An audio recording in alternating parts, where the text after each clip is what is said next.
Assalamualaikum warahmatullahi wabarakatuh. Kembali lagi di materi KPTS, kamera, pencahayaan, dan tata suara. Untuk kali ini materi KPTS kita akan membahas tentang analisis cross shot. Oke, materi ini masih dilakukan atau untuk anak-anakku di kelas 11. Oke, kita mulai materinya tentang analisa cross shot.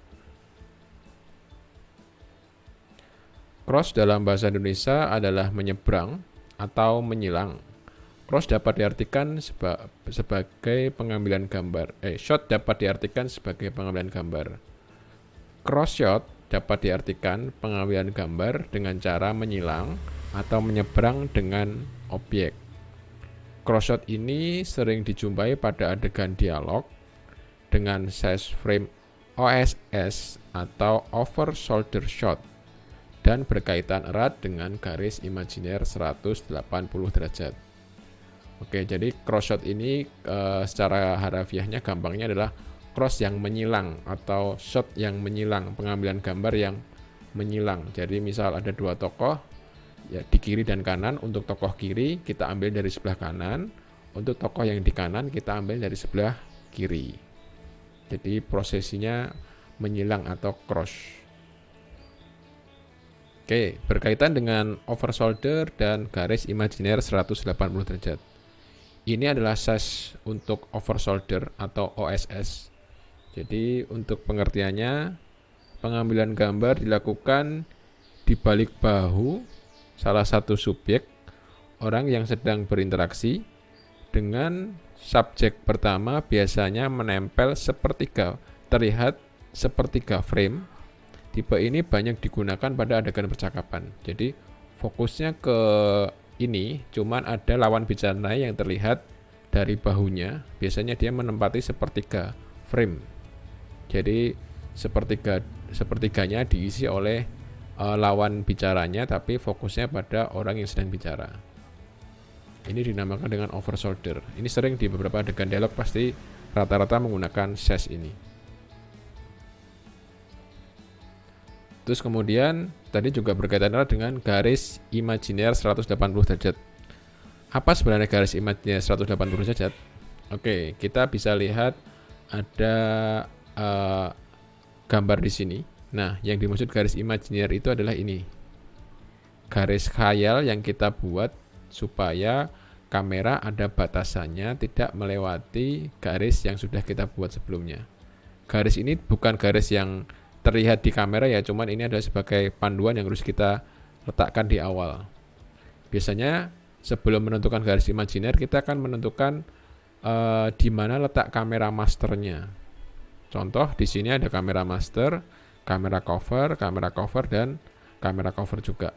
Nah, di sini yang biru ini, ketika sudah kita tentukan kamera masternya di sebelah sini, dengan adegan ini tampak atas ya, ada dua orang berambut pirang dan berambut coklat.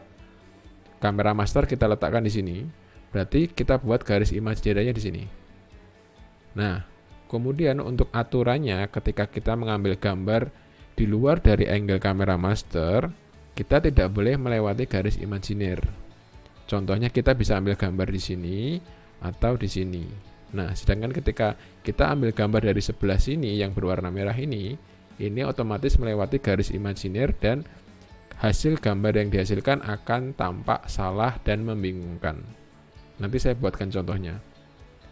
Fungsi dari garis imajiner yang pertama adalah menentukan posisi kamera atau cross shotnya. Nah, ketika kita sudah buat garis imajiner, nah kita bisa tentukan cross shotnya dari mana?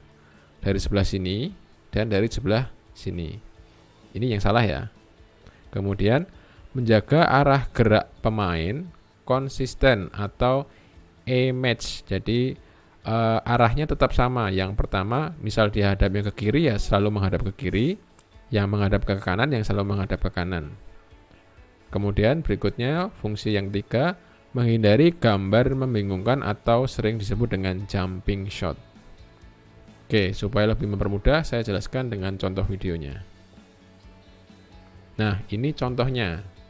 Ketika misal tadi ini saya balik ya, karena untuk ilustrasinya memang biar cocok juga.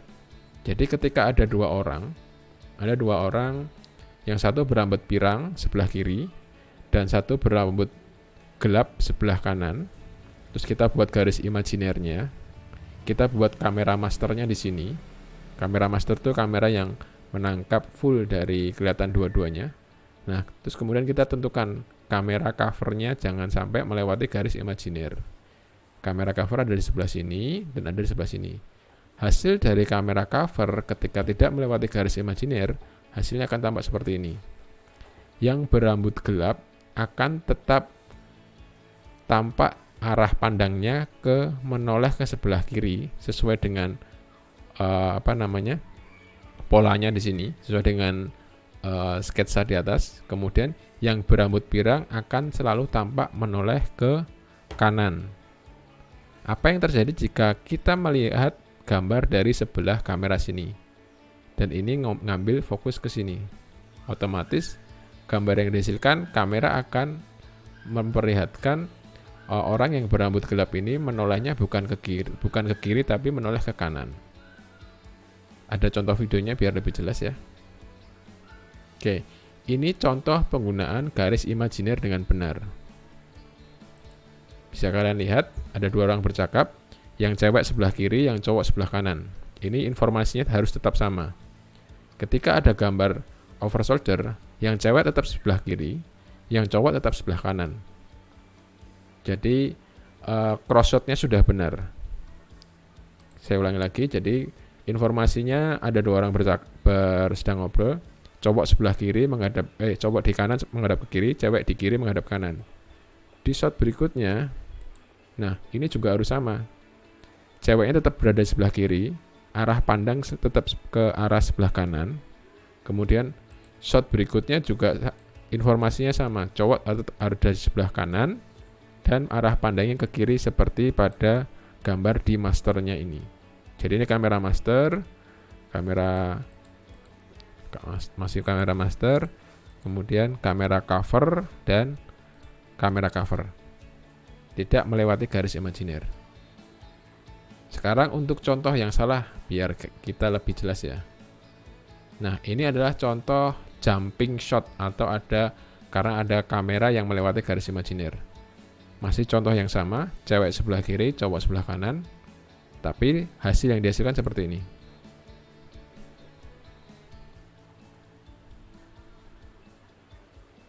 Nah, ini yang dinamakan dengan jumping shot. Jadi informasinya berbeda dari awal. Cewek sebelah kiri menghadap ke kanan, cowok sebelah kanan menghadap ke kiri. Ketika ada shot untuk cover cowoknya sudah benar, tetap berada di sebelah kanan dan menghadap ke kiri. Tapi ketika ada shot di ceweknya,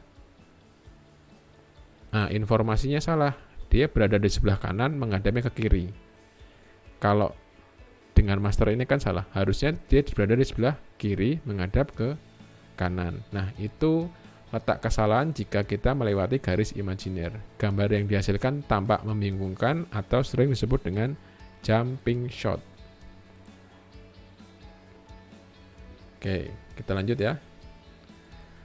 Aturan 180 derajat juga mengelola pergerakan karakter. Hal ini biasanya digunakan agar karakter tidak terkesan bolak-balik dan terkesan maju atau berkelanjutan. Misal, seorang karakter melangkah dan menuju keluar dari kiri frame, kemudian shot berikutnya ketika dia in frame atau masuk ke dalam frame, dia harus masuk dari sebelah kanan. Kita lihat contohnya seperti ini. Shot 1 dia keluar ke kiri, shot 2 dia datang dari kanan. Nah, ini juga termasuk garis imajiner. Jadi kalian tidak membuat informasi yang salah. Tetap satu arahnya. Ketika out ke kiri berarti in-nya dari kanan. Jangan sampai kebalik ya. Oke, kita lanjut ke tugas. Untuk tugasnya buat adegan sederhana minimal 3 orang atau lebih.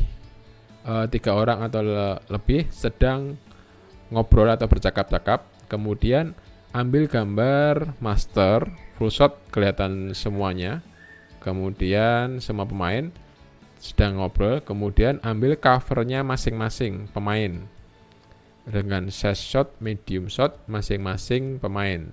Ambil gambar dengan format foto, jadi nggak usah video, cuman di foto aja. Jadi kamu seolah-olah seperti contoh di video tadi, cuman kirimnya berupa foto aja. Kemudian di kolase ya fotonya jadi satu file. Jumlah kolase fotonya tergantung dari jumlah pemain dalam tugas kalian. Misal dalam tugasnya itu kamu pakai 3 orang, berarti isi kolase fotonya 4 orang.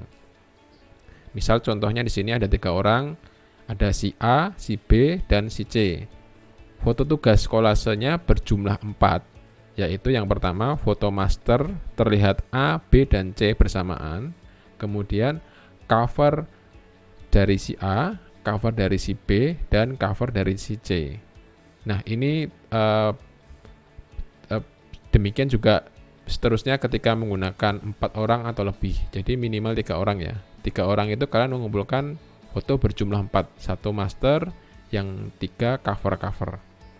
Nah nanti kalian kolase kemudian dikirimkan di grup. Nanti jika ada masih belum jelas dan masih ada pertanyaan, bisa kita lanjutkan di grup. Oke, materi hari ini cukup sekian. Sampai ketemu di materi berikutnya. Assalamualaikum warahmatullahi wabarakatuh. Sehat selalu.